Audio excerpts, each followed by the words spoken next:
سردی کا موسم ہے، میں نے موزہ پہنا ہے اور یہ کپڑے کا موزہ ہے۔ مسئلہ یاد رکھو، چمڑے کے موزے پر بھی آپ مسح کر سکتے ہیں، کپڑے کے موزے پر بھی مسح کر سکتے ہیں۔ چمڑے کے موزے کو عربی میں خف کہتے ہیں اور کپڑے کے موزے کو عربی میں جورب کہتے ہیں۔ جورب پر بھی مسح کرنا ثابت ہے، خف پر بھی مسح کرنا ثابت ہے۔ اگر آپ اپنے گھر پر ہیں تو 24 گھنٹہ، یعنی آج اگر آپ نے مان لیجیے عشاء کی نماز میں آپ نے موزہ پہنا، شرط یہ ہے آپ وضو کر کے موزہ پہنے ہوں، وضو کر کے پیر وغیرہ دھل کے آپ نے موزہ پہنا، تو کل عشاء کی نماز کے پہلے پہلے تک، یعنی کل فجر کی نماز، ظہر کی نماز، عصر کی نماز، مغرب کی نماز، یہ 4 ٹائم کی نماز آپ موزہ پہنے پہنے پڑھ سکتے ہیں۔ ہر وضو کے ٹائم اگر آپ کا وضو ٹوٹ گیا ہے، آپ کو پیر دھلنے کی ضرورت نہیں ہے، موزے کے اوپر آپ مسح کر لیں۔ یہ مسئلہ کس کے لیے ہے؟ جو گھر پہ ہے۔ ہاں سفر میں اگر آپ ہیں، جیسے میں بنارس سے آپ کے بنگال میں آیا ہوں، تو میرے لیے 3 دن کی چھوٹ ہے۔ میں اگر آج مسح کر رہا ہوں، آج میں نے وضو کر کے موزہ پہنا ہے، تو میں اگلے 3 دن تک لگاتار چاہوں، اگر موزہ میں نہیں اتار رہا ہوں تو بغیر پیر دھلے میں موزے پر مسح کر کے نماز پڑھ سکتا ہوں۔ یہ مسئلہ مردوں کے لیے بھی ہے، یہ مسئلہ ہماری ماؤں بہنوں کے لیے بھی ہے۔ لیکن آپ غور کریں، ہم جب موزہ پہنتے ہیں موزے کے اوپر مسح کرتے ہیں، اور جیسے دونوں کان کا ایک ساتھ مسح کرتے ہیں، ایسے دونوں ہاتھ ہلکا سا بھگو کر کے دونوں موزے پر ایک ساتھ مسح کر لینا چاہیے۔ لیکن ہم مسح ہمیشہ اوپر کرتے ہیں، نیچے نہیں کرتے۔ جبکہ ہم موزہ پہن کے جب چلتے ہیں تو جو ڈسٹ ہوتا ہے، جو گرد و غبار ہوتا ہے، جو دھول ہوتی ہے، وہ نیچے لگتی ہے۔ تو ہونا تو یہ چاہیے تھا ہم نیچے ہاتھ لگا کر کے دھول کو صاف کریں، مگر ہم اوپر مسح کرتے ہیں۔ حضرت علی کہتے ہیں لو کان الدین بالرأی، اگر دین عقل کی بنیاد پر ہوتا، اگر دین لاجک کی بنیاد پر ہوتا تو مسح اوپر نہ ہوتا، مسح نیچے ہوتا، لیکن مسح اوپر ہوتا ہے۔ یہ اس بات کی دلیل ہے کہ دین قرآن و سنت پر چلنے کا نام ہے، دین اپنی لاجک کا نام نہیں ہے۔ میرے بھائیو، آج بہت سارے کام لاجک کے نام پر ہو رہے ہیں۔ مرنے والا مر گیا، اس کے تیسرے دن بریانی بن رہی ہے، بریانی پکا کر کے مدرسے میں بچوں کو دی جا رہی ہے، محلے کے غریبوں کو دی جا رہی۔ پوچھو بھائی یہ کیا ہے؟ کہتے ہیں تیجا ہے۔ 10ویں دن پھر بریانی پکڑی، پوچھو یہ کیا ہے؟ کہتے 10واں ہے۔ پھر 40ویں دن پھر بریانی بن رہی، پوچھو یہ کیا ہے؟ کہتے 40واں ہے۔ میں کہتا ہوں اپنے باپ کی طرف سے اگر تمہیں غریبوں کو کھانا کھلانا ہے، بچوں کو کھانا کھلانا ہے، مدرسے کے غریب بچوں کو، تو اس کے لیے تیسرے دن کی شرط کیوں؟ اس کے لیے 10ویں دن کی شرط کیوں؟ اس کے لیے 40ویں دن کی شرط کیوں؟ اس کے لیے جس دن باپ کا انتقال ہوا ہے اسی دن ہر سال، جیسے شادی کا آدمی اینیورسری مناتا ہے اور پیدائش کا برتھ ڈے مناتا ہے، ویسے ہی مرنے کے لوگ برسی مناتے ہیں۔ یہ ساری چیزیں بدعت ہے میرے پیارے ساتھیوں، اور اللہ کے نبی نے فرمایا وَكُلُّ بِدْعَةٍ ضَلَالَةٍ، ہر بدعت گمراہی ہے، اور بدعت کرنے والا کل قیامت کے دن اللہ کے پیارے نبی اس کو بھگا دیں گے۔ اللہ کے پیارے نبی جب کل قیامت کے دن اپنی امتیوں کو حوض کوثر کا پانی پلائیں گے، جس کو پینے کے بعد کسی کو پیاس نہیں لگے گی، تو جس نے بدعت کی ہوگی دنیا میں، جس نے دین کے اندر نیا نیا کام نکالا ہوگا، اللہ کے پیارے نبی جب اس کو کوثر کا جام پلانے کی کوشش کریں گے تو فرشتے روک دیں گے۔ فرشتے کہیں گے اللہ کے نبی آپ ان کو حوض کوثر کا پانی نہیں پلا سکتے۔ اللہ کے نبی فرمائیں گے یہ تو میری امت کے لوگ ہیں، یہ تو میرا کلمہ پڑھنے والے لوگ ہیں، اے فرشتوں تم مجھے کیوں منع کر رہے ہو، ان کو پانی کیوں نہیں پلانے دے رہے ہو؟ فرشتے جواب دیں گے انک لا تدری ما احدثوا بعدک، اے اللہ کے نبی آپ نہیں جانتے انہوں نے آپ کے بعد دین میں کون کون سے نئے نئے گل کھلائے ہیں۔ تو بدعت سے جب تک ہم سماج کو پاک نہیں کریں گے سماج کی اصلاح نہیں ہو سکتی۔ اور آگے بڑھیے، سماج کی اصلاح کرنا ہے، ایک اور کام بھی کرنا ہے میرے بھائی، فرقہ پرستی کو ختم کرنا ہے، امت کو ایک کرنا ہے، امت کو لڑانا نہیں ہے، امت کو اتحاد، امت کے اندر ایکتا پیدا کرنا، یونٹی پیدا کرنا ہے۔ امت ایک کب ہوگی؟ جب اس امت کا پلیٹ فارم ایک ہوگا۔ امت کا پلیٹ فارم کیا ہوگا؟ وَاعْتَصِمُوا بِحَبْلِ اللَّهِ جَمِيعًا وَلَا تَفَرَّقُوا، اے مسلمانوں تم اللہ کی رسی کو مل کر کے تھام لو اور آپس میں فرقوں میں نہ بٹو۔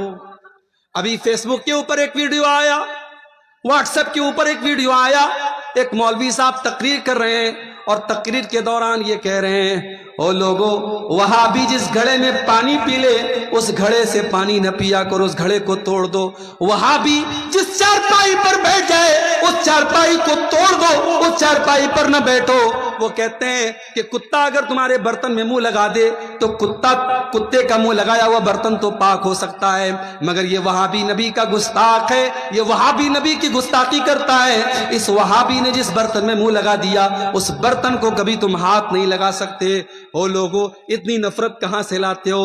او لوگو اتنی نفرت تم کہاں سے لاتے ہو؟ اگر تمہیں ہماری رسول کی محبت پر شک ہے آ جاؤ، ہم کلیجہ چیر کے تمہیں دکھانے کو تیار ہیں۔ ہاں ہم بدعات و خرافات تو نہیں کر سکتے، ہم تمہاری طرح رسول کی محبت کے نام پر ہم کیک تو نہیں کاٹ سکتے، ہم 12 ربیع الاول کو جلوس تو نہیں نکالتے، لیکن ہاں ہم تو نبی سے اتنا پیار کرتے، اتنا پیار کرتے ہیں۔ ہم نماز پڑھتے ہیں تو ہم وہیں پر ہاتھ باندھتے ہیں جہاں میرے نبی نے نماز باندھا تھا۔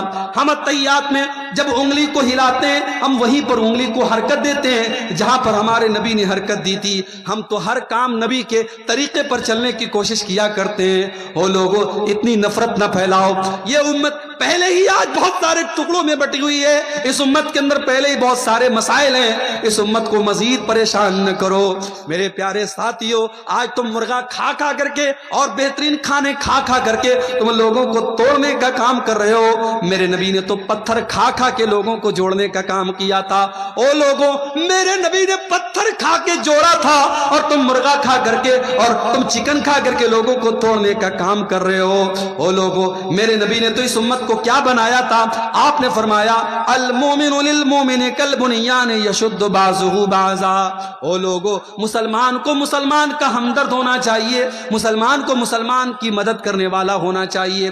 اللہ کے پیارے نبی ایگزامپل دیتے ہیں، مثال دیتے ہیں، کالبنیان یشد بعضہ بعضا۔ جیسے ایک بلڈنگ کھڑی ہوتی ہے، ایک عمارت کھڑی ہوتی ہے، عمارت کے اندر ہر اینٹ دوسری اینٹ کو طاقت دیتی ہے، ہر مسلمان دوسرے مسلمان کی طاقت بن جائے۔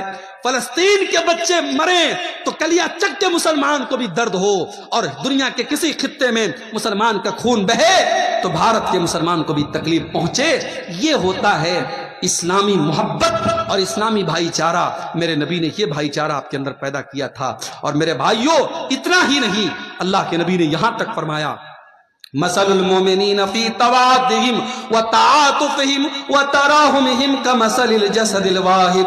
او لوگو آپس میں اتنی محبت کیا کرو، اتنی ہمدردی کیا کرو، اتنا پیار کیا کرو جیسے انسان کا شریر ہوتا ہے، جیسے انسان کی باڈی ہوتی ہے۔